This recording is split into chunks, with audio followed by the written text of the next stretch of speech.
Bonjour, bonsoir, chers toutes, chers tous, bienvenue dans cette nouvelle émission. Heureux de vous retrouver. Recevez-moi et recevez les bénédictions des mains ancestrales partout partout où vous soyez sur la petite planète Terre. On m'appelle Sri Euseba Avantino, je suis instructeur spirituel, je suis métaphysicien, je suis voyageur des profondeurs et des hauteurs. Alors, aujourd'hui, nous allons poursuivre dans notre aventure commencée hier, tout en abordant la deuxième partie. Avant de commencer, je tiens à vous rappeler vos devoirs. Vos devoirs, c'est de liker la vidéo. Vos devoirs, c'est de partager la vidéo. Vos devoirs, c'est de vous abonner massivement. Alors, et si vous aimez réellement, profondément tout ce que nous faisons, faites des dons à cette chaîne en guise d'équilibre. Faites des dons. Nos bras sont vraiment grandement ouverts pour recevoir vos dons. Voilà. Nous avons parlé hier de la mathématique et son origine.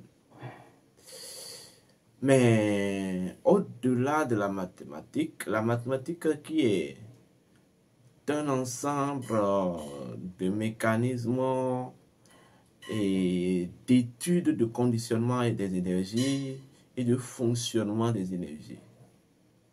Voyez? Parce que dans la mathématique, vous aurez affaire aux énergies en tant que valeur et aux énergies en tant qu'équilibre. Ou en tant que, en fait, expression d'équilibre. Mais, comme j'ai coutume de vous dire, l'Afrique est 3 fois mère. L'Afrique est mère de la spiritualité. L'Afrique est mère de la civilisation et de la science. Et la civilisation implique tout ce qui est art. Oui, art. Donc, dans ce sens, on parlera de la spiritualité ancestrale, des arts ancestrales et de la science ancestrale. C'est quoi fondamentalement une science? Une science est l'expression, vous voyez, ou la constatation d'une intelligence qui s'est émergée à travers une sagesse. C'est assez simple. Lorsque vous prenez les principes de la nature sont dotés d'une intelligence, ou c'est des intelligences. Mais c'est des intelligences transcendantes. Et ces intelligences ont besoin de se révéler. Et pour leur révélation, la sagesse devient en quelque sorte le mécanisme qui prépare une intelligence à sa propre manifestation ou à sa propre révélation. Voilà pourquoi la sagesse est associée à la dimension des arts. La dimension des arts. La dimension de l'éthique. Vous voyez? Et du paradigme. Donc, au commencement se étaient des principes. Et les principes ont découvert qu'ils disposaient d'une intelligence palpable et rester juste à l'état de principe ne les permettrait pas d'exprimer et d'explorer les potentialités, vous voyez, qui dénotent de cette intelligence dont ils en sont l'instance. Donc, les principes ont décidé maintenant de se révéler. Vous comprenez? Donc, pour se révéler, ils ont besoin d'un mécanisme pouvant les conformer à la réalité de la matière ou à la réalité du monde. Et c'est ça les arts. Donc, comme j'ai coutume de vous dire, les arts constituent un pont entre la spiritualité et la science.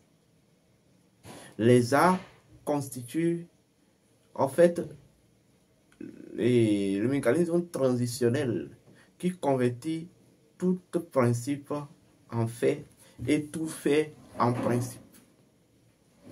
Et ce qui fonde même les arts, c'est ce que je vais appeler la sagesse, l'éthique et des lois. Vous comprenez?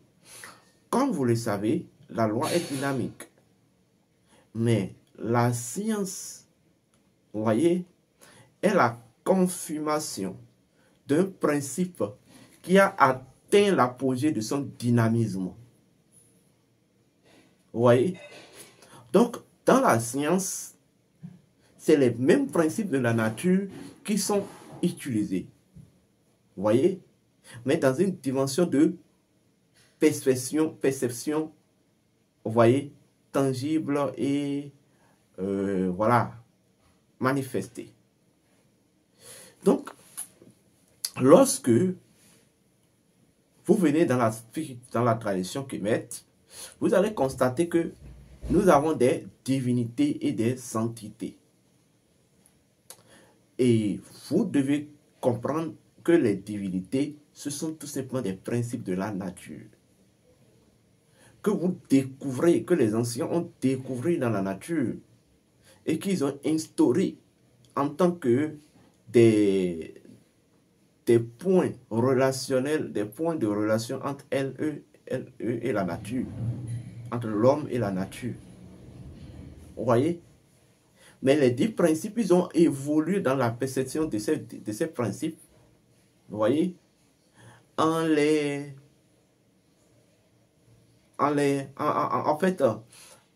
établissant un mécanisme par lequel il peut communiquer avec ces principes, de la sorte que ces principes, en fait, se révèlent à eux et ces principes, en fait, s'intègrent à eux.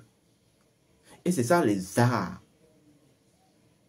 Vous allez constater que dans la spiritualité vaudou, il y a le vaudou même qui est découvert.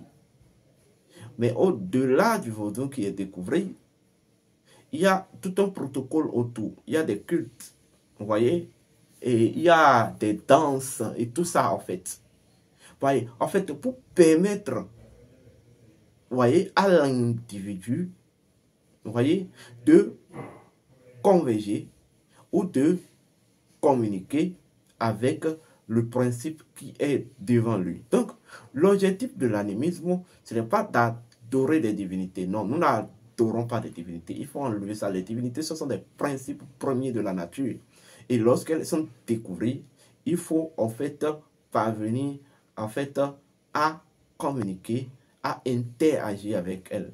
Donc, ils ont évolué au-delà de l'interaction. Maintenant, ils ont évolué au-delà de ça en venant au niveau de la matérialisation de ces principes. Oui. Et c'est là que tout devient intéressant. La matérialisation de ces principes. Tout principe de la nature découvert par la voie de l'oracle a besoin essentiellement de se stabiliser ou de s'équilibrer. Sinon, elle peut constituer en fait un déséquilibre en fait à l'environnement de la nature et aux humains et à ceux qui l'ont découvert. Et c'est d'ailleurs pourquoi lorsque vous allez consulter l'oracle et on vous révèle une divinité, on dit il faut apprivoiser son énergie. Vous voyez? Donc l'oracle est l'unique vitrine par laquelle les divinités, les principes de la nature se révèlent. Maintenant, l'apprivoisement dans un réceptacle, qui est en fait la première faculté scientifique, scientifique kémète, c'est en fait un moyen par lequel les anciens stabilisaient le principe découvert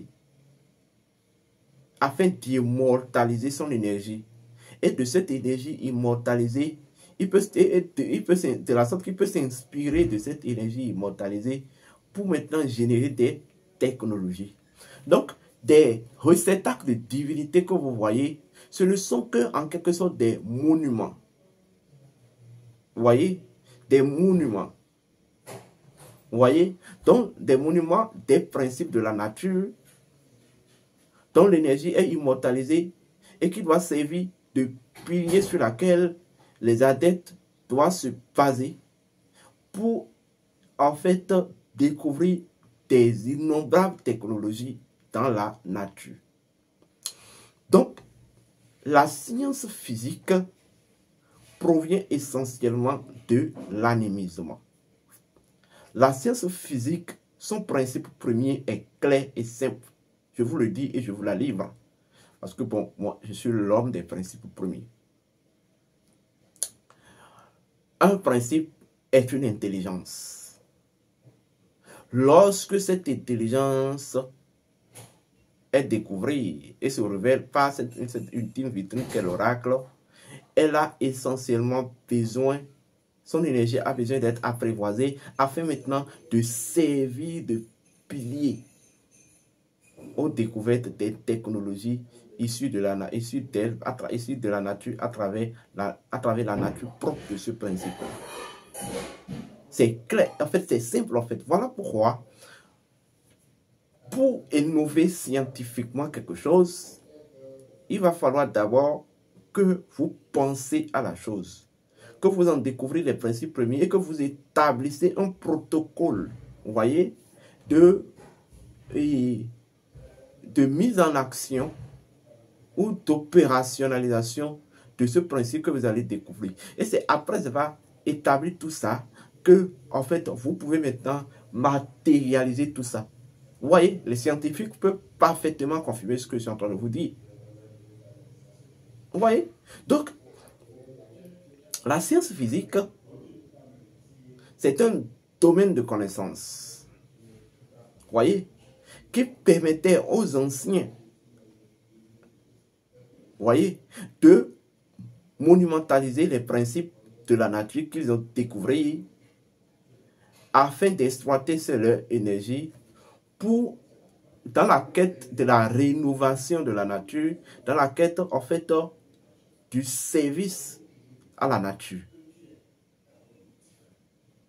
Les anciens ne faisaient pas des découvertes scientifiques pour manger. Non, ils faisaient des découvertes scientifiques, en fait, au bénéfice de la nature et de la communauté.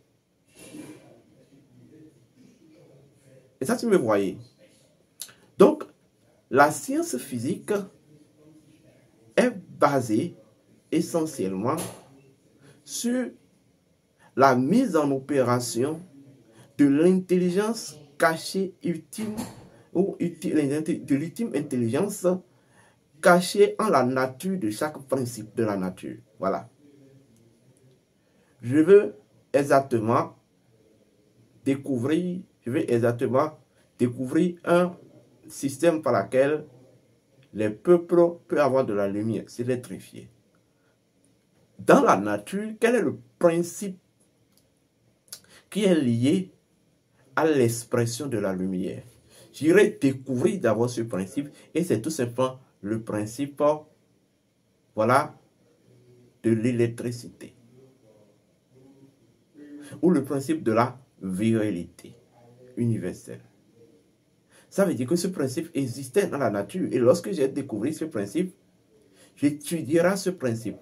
Et dans l'étude de ce principe, les anciens ont compris que c'est ce principe, dans sa monumentalisation, ils vont appeler ça plus tard divinité du tonnerre, divinité de la foudre, ou la déesse Nout. Et la déesse Nout, ou la divinité du tonnerre, ou la divinité de la foudre, ou le dieu du feu, est l'expression parfaite de la lumière. Ce qui signifie que grâce à son énergie, on peut en fait quantifier l'expression de la lumière sous la forme de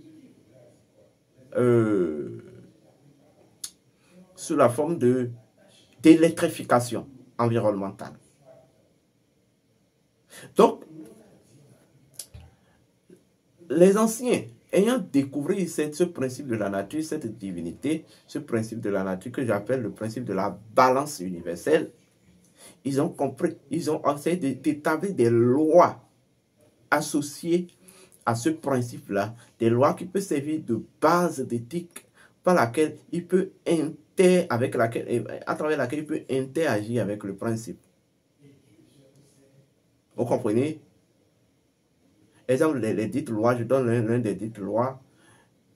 Les dites lois, vous pouvez, en fait, lorsque il pleut, je donne un exemple, ne faites usage d'aucun pouvoir maléfique, car ça peut tourner mal, de la sorte que le tonnerre peut vous abattre.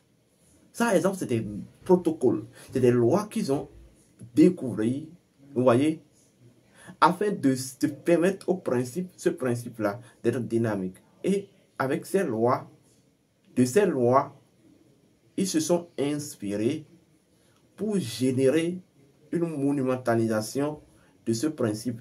Et c'est ça, la divinité des foudres.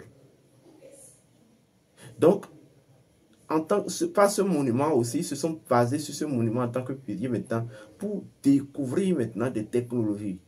Des technologies en écoutant, en analysant, en observant le langage de ces principes, de cette divinité. Des technologies qui peuvent les permettre de lire le ciel, des technologies qui peuvent les permettre d'électrifier, etc., etc. Vous comprenez? Donc, il ne peut pas avoir science sans spiritualité. Encore mieux, science physique sans animisme. C'est impossible. C'est impossible. Je ne sais pas si vous me comprenez. Donc, je vais être encore plus simple. Hein. Je connais une divinité. Vous comprenez? La divinité me révèle ses lois. Je connais les lois, c'est-à-dire les codes dynamiques de cette divinité-là. Cette divinité a son langage et a des éléments précis par lesquels, en fait, elle rentre en mouvement. C'est-à-dire des feuilles, des éléments minéraux, végétaux, animaux. Donc, lorsque je fusionne ces éléments combinés à ces codes dynamiques, c'est-à-dire les lois de cette divinité, ça va me permettre de générer un code, c'est-à-dire un courant d'énergie, c'est-à-dire en fait un réceptacle par lequel cette divinité en fait peut s'exprimer dans le monde matériel et peut être opérationnel dans le monde matériel. Donc les 10 éléments là, avec les 10 éléments, je peux aussi, avec les 10 éléments, je peux aussi innover des technologies, vous voyez, qui peut être utile du point de vue factuel dans la communauté ou dans la nature. C'est que tout est dans la nature. La nature est tellement pleine de richesses. C'est là que, je dis, les Occidentaux, c'est des navrés, c'est des idiots qui sont tombés sur la tête et qui n'ont aucune âme, aucune civilisation ni rien. Sinon, comment vous pouvez imaginer que des gars qui se disent humains et n'ont des sciences appelées économie, et l'une des premières lois qu'ils enseignent dans leur science économie est que lorsque les humains commencent à être beaucoup sur la terre et qu'il n'y a pas de quoi pour nourrir tous ces humains, il faut en réalité créer un virus ou bien une épidémie pour les exterminer le grand nombre. Or, la nature est tellement faite de richesses, de ressources et de technologies que les humains n'ont même pas encore découvert le quart, du tiers, de la moitié de ces connaissances et de ces technologies de la nature. Il y a tellement de principes que nous pouvons découvrir, établir des protocoles d'éthique et ressortir maintenant les technologies qui sont issues de la nature. On n'a pas encore fini de faire ça et on pense que il va arriver un moment que les humains vont remplir la terre et qu'il n'y aura pas de quoi nourrir la terre. C'est absurde, c'est capitaliste en fait. C'est idiote en fait. Ça n'a aucun sens. Ça n'a aucun sens, c'est de la sauvagerie. Ça n'a aucun sens. Ce qu'ils ont toujours enseigné, cette loi n'a aucun sens. Vous connaissez l'histoire de la Terre. Vous savez comment la nature... Est-ce que les humains sont beaucoup que les animaux? Mais comment la nature s'arrange pour nourrir tous ces animaux depuis des milliards d'années? Et maintenant, vous, dans votre dévotion à la barbarie, vous pensez que quand les humains deviennent beaucoup sur la Terre, la démographie devient grandissante, il faut établir des protocoles d'accord pour exterminer la race humaine. Parce que vous voulez avoir la Terre pour vous. Or, comme l'histoire étant têtue, l'histoire vous a toujours rappelé que vous ne pouvez pas contrôler la nature. Donc, la science physique, c'est tout simplement la mise en exergue des lois de la nature, vous voyez, qui constituent des codes dynamiques aux principes de la nature. C'est la mise en démonstration des lois de la nature, vous voyez, qui constituent des points d'éthique aux principes de la nature. Donc, uniquement dans la science physique, on utilisera la dimension éthique des principes les dimensions éthiques des intelligences ou la dimension éthique paradigme des lois de la nature. Je vous explique très simple, je vais de façon très simple. Lorsque vous prenez de l'acide, vous voyez, et vous mélangez à de l'eau, vous savez ce que ça peut faire. Mais je donne un exemple. Le résultat du mélange de l'acide à de l'eau, ce résultat-là est classé dans quel domaine? Dans les actes du non-éthique ou des actes d'ammoralité. Exactement. C'est exactement ce que vous devez comprendre. Donc, les démonstrations physiques de la science, ce ne sont que en réalité des conventions technologiques, des ressources et d'éthique d'un principe ou d'une intelligence. Et c'est ça qu'on appelle tout simplement la sorcellerie ou la science sorcière. La science sorcière primordiale est en fait l'origine de ce que les Occidentaux vont appeler plus tard, en fait, la physique. Vous comprenez? Parce qu'elle concerne typiquement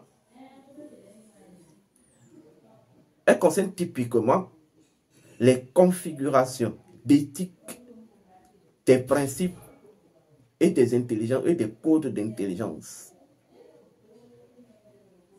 Quand le sorcier décide de tuer quelqu'un, c'est un exemple, très exemple, il établit un protocole d'accord qui va être essentiellement basé sur la manipulation morale ou mentale de l'individu. Et c'est par là qu'il va atteindre son objectif. Et c'est exactement ce que la science physique fait.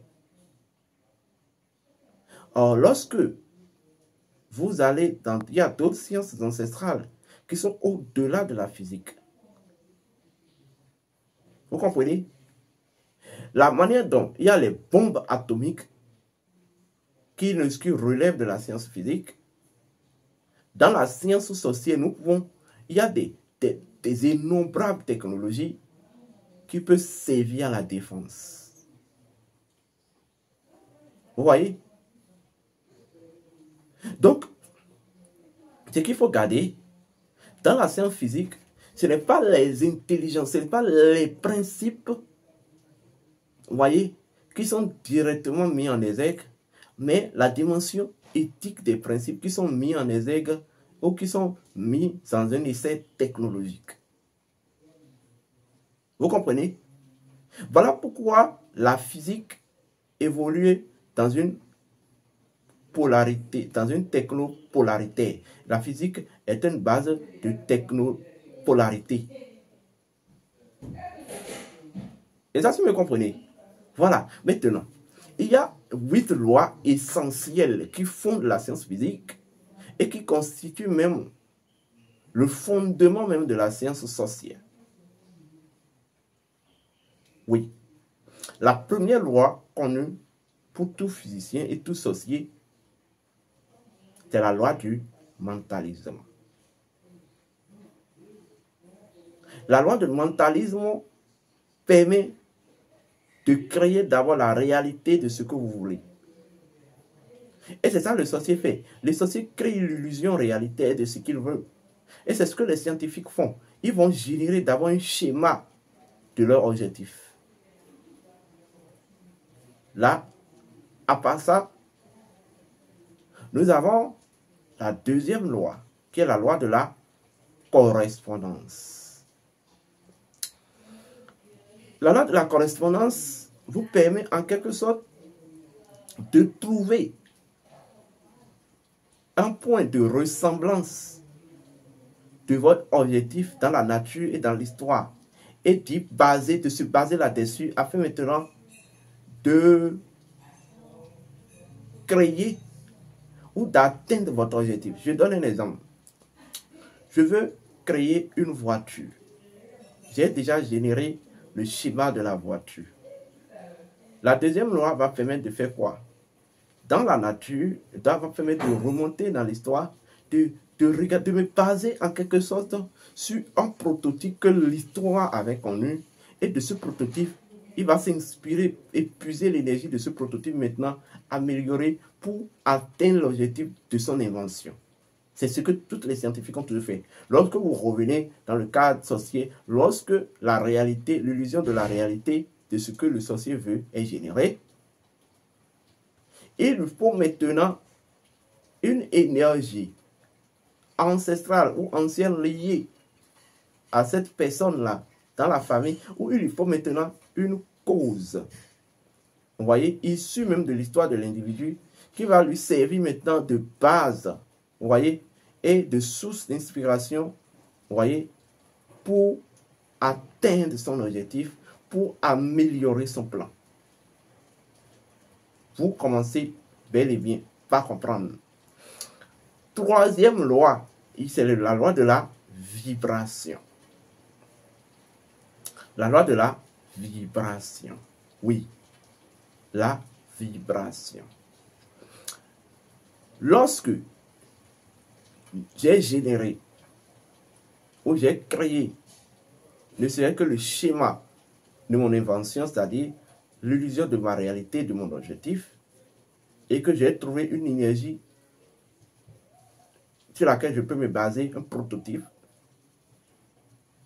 La vibration, la loi de la vibration, c'est ça qui va en fait permettre, c'est le mécanisme en fait par laquelle l'individu va maintenant faire l'essai de son parcours jusque-là, un essai premier, c'est-à-dire je vais inventer une voiture, j'ai eu d'abord une image de voiture, c'est un schéma de voiture dans ma tête, j'ai conçu le schéma, et après je me suis inspiré, voilà, du passé ou voilà, de telles inventions dans le passé pour améliorer mon plan. Maintenant, je vais essayer, en fait, d'exercer mon plan afin qu'elle prenne vie. Pas que c'est déjà complète, pas que je l'ai déjà réellement accompli, mais j'exerce ce que j'ai imaginé, vous comprenez, et ce que j'ai essayé ce que j'ai imaginé et dont j'ai raccordé à une énergie, vous voyez, ancienne.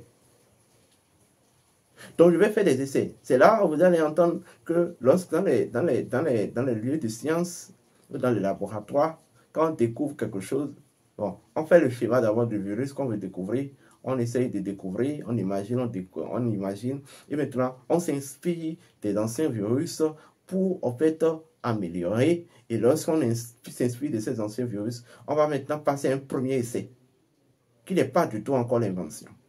C'est ça la vibration. La vibration, c'est pour faire vibrer, vous voyez, donner une vie à votre imagination, vous voyez, sur laquelle vous avez, ou de votre imagination qui a trouvé ancrage dans une énergie, dans un prototype énergétique du passé. Vous comprenez? Et qu'est-ce que le sorcier fera? Le sorcier, il a imaginé ce qu'il veut de vous. Et il a essayé de fouiller votre histoire, il a vu à quelle cause il va raccorder ce qu'il veut de vous pour que ça marche. Il a fait tout ça. Il va maintenant donner vie à ça en créant des événements par lesquels vous-même vous allez valider ça par vos émotions. Vous voyez? Quatrième niveau, c'est la loi de la polarité. La loi de la polarité, scientifiquement, ou dans le domaine scientifique, permet maintenant d'établir maintenant les fonctions propres et précises, variantes et variées à ce que je vais innover ou ce que je vais inventer. Vous comprenez? Là, j'établis des fonctions. Ce que je viens d'inventer là, si je prends ça, ça peut guérir. C'est un exemple. Hein? Ce que je viens d'inventer là, je prends ça, ça peut créer tel mal. Là, vous venez dans le domaine de l'analyse. Donc, bon, ça, je ne vais pas vous dire la contrepartie sociale de ce niveau-là. J'en passe. Cinquième niveau, nous avons la loi du rythme. Donc, le schéma que j'ai généré, dont je me suis inspiré d'une énergie ou d'un prototype énergétique du passé pour modeler, dont aussi j'ai donné vie, vous voyez, et après j'ai essayé de lui attribuer des fonctions. Je vais maintenant, en fait, lui attribuer un cycle de fonctionnement. Voilà pourquoi toute invention scientifique est limitée au temps. Parce que tout fonctionnement a besoin d'une interface temporelle. Et le rythme, c'est l'interface temporelle. Donc, je vais étudier et lui donner un cycle de fonctionnement. Vous voyez? Je vais m'en arrêter sur la cinquième loi. Mais il existe sixième, septième et huitième loi. La huitième loi, je vais juste vous la citer, c'est la loi de la juste propulsion ou la loi de l'autopropulsion. Et c'est cette loi qui va générer plus tard aujourd'hui ce que les scientifiques appellent la robotisation. C'est la huitième loi. Et tout apprenti sorcier et sorcier connaissait, les sorciers connaissaient déjà cette loi avant que la science la découvre à notre ère actuelle il y a 500-600 ans. Voici ce que c'est que la science physique. Et voici en fait sa dimension originelle et initiatique. La science physique, c'est la résultante de la science sorcière primordiale. La mise en exergue des lois de la nature et de la dimension éthique des intelligences, tout simplement. Et les fondements sont tout simplement les 8 lois-là. Le 6, c'est la loi du genre. Le 7, non, le 6, c'est la loi du cause à effet. C'est-à-dire là, bon, comme je vous l'ai dit, je ne vais pas en parler. Parce que là, il faut que je protège certaines connaissances. Et le 7, c'est la loi du genre. Oui. Après la loi de l'autopropulsion. Je suis persuadé et je crois que l'Afrique dispose d'une connaissance immuable, une connaissance palpable en termes de science physique. Mais on va parler de la science sorcière. Et c'est ça l'origine même de la science physique. Et lorsque nous allons redécouvrir la science sorcière, la rénover, la réinstitutionnaliser, en fait, l'Afrique va faire la découverte de beaucoup de technologies. Il est temps qu'on crée des usines d'essai en sciences sorcières. Oui. On va créer des usines d'essai en sciences sorcières. Et on crée des usines. Vous savez qu'il y a 500 ans, dans le royaume de Dassa, ou dans le royaume Idacha au Bénin, il y avait des usines de fabrication de maladies. Ce n'est pas pour rien que le royaume de Dassa est considéré comme le siège même de la divinité Sapata, la divinité de la terre. On dit que la divinité de la terre, c'est elle qui expire les maladies. Donc il y avait, dans ce royaume, il y a 500 ans, des usines qui fabriquaient des maladies.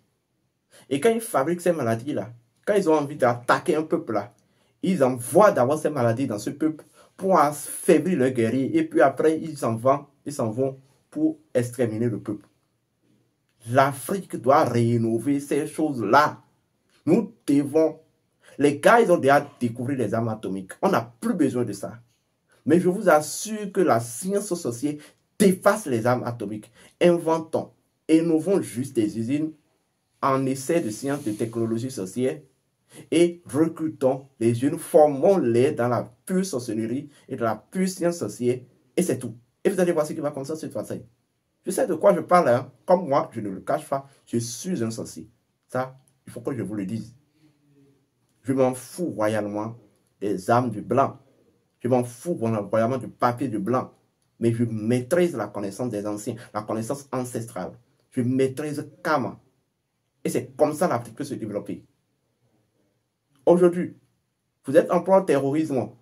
Vous êtes là à acheter des armes, on vend des armes au squelette. Vous faites semblant de dire, non, nous sommes en fait rien, bon, c'est bien. Mais, c'est simple. Essayez de créer des usines de maladies. Et ces terroristes-là, il faut avoir juste des spécialistes. Quand un virus est envoyé, on envoie ça, on localise dans l'espace, dans ces terroristes, on les envoie ça. On les envoie de la sorte, on les envoie des virus de maladies dans leur corps, les virus de maladies qui peuvent conditionner leur corps, leur âme, leur mental, de la sorte que eux-mêmes, quand les virus intègrent leur corps et atteignent leur sang, eux-mêmes vont venir se livrer. Le truc est possible en fait. Le truc est possible. Le truc est possible. Donc, etc., etc. Est-ce que vous savez que, je ne vais pas rentrer dans certains détails, hein, mais est-ce que vous savez que du fait qu'on dit que les sorciers vont dans des arbres, lorsque les Africains, si nos forces de l'ordre vont en terrain hostile ou en terrain de guerre, ils n'ont pas besoin de tente. Il ne sait pas qu'ils localisent une forêt, vous les avez déjà initiés à cette science, ils localisent une forêt, et quand il s'agit, lorsque le moment vient, ils se cachent dans des arbres et c'est tout. Et ils font leur réunion dans les arbres, ils restent dans les arbres, après ils quittent les arbres pour aller attaquer l'ennemi. C'est ça il s'agit en fait. Etc. Il y a plein de choses que nous pouvons faire avec l'art sorcier. Nous pouvons prendre l'art sorcier pour défier la science physique des Occidentaux. Ressortir les limites de la science physique des Occidentaux.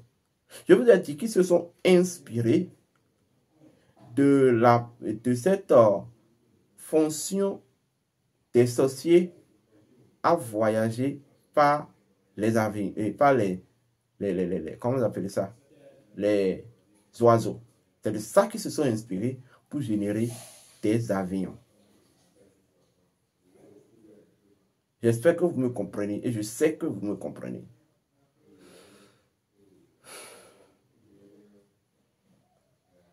Si vous avez envie de nous contacter, faites-le au 00229 01 66 26 34 56. 00229 01 66 26 34 56. 00229 01 68 53 96 60. 00229 01 68 53 96 60. 00229 01 68 53 96 60. Et je tiens à vous dire ceci. Je viens de vous partager ici ce que je suis et ce que je maîtrise. Voilà, portez-vous bien, que les bénédictions soient.